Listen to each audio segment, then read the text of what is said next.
Throughout the Easter season, our first reading, generally, most of the days in the Easter season, is from the Acts of the Apostles.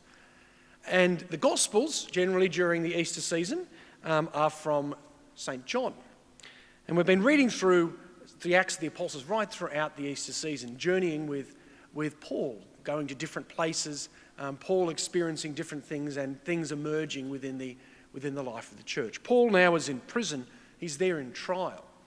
And Paul does something quite interesting. It appears that Paul causes some disunity, that he turns the Jewish community, some who are Pharisees and some who are Sadducees, who are all going after Paul, who were saying that Paul was a blasphemer and he should be put to death.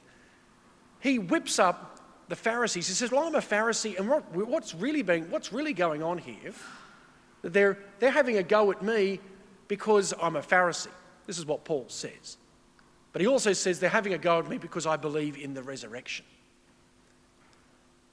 In the gospel, we have Jesus praying just before he goes to his death. Jesus is praying this beautiful prayer, which is referred to as John chapter 17. Jesus praying for unity.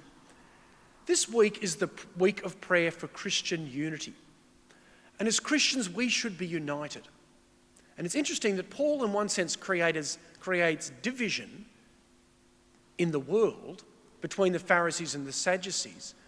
But Paul also creates unity. He creates unity in faith.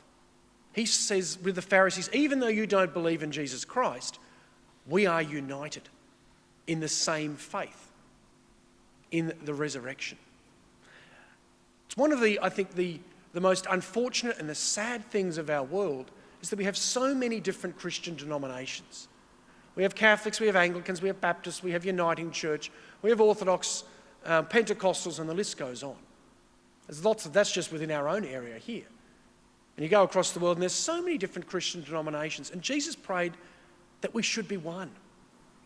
And Paul, even though he wasn't of the same faith at that stage with the Pharisees in this first reading, he develops a unity by saying, yes, we have a common belief, a common faith. And as Christians, we should be seeking unity in all that we do as well, especially in our faith. Even if someone doesn't fly the flag to say that they're a Catholic, we might still be able to be united with them in certain ways, and we should seek that unity. That's what Jesus is praying, that they will all be one.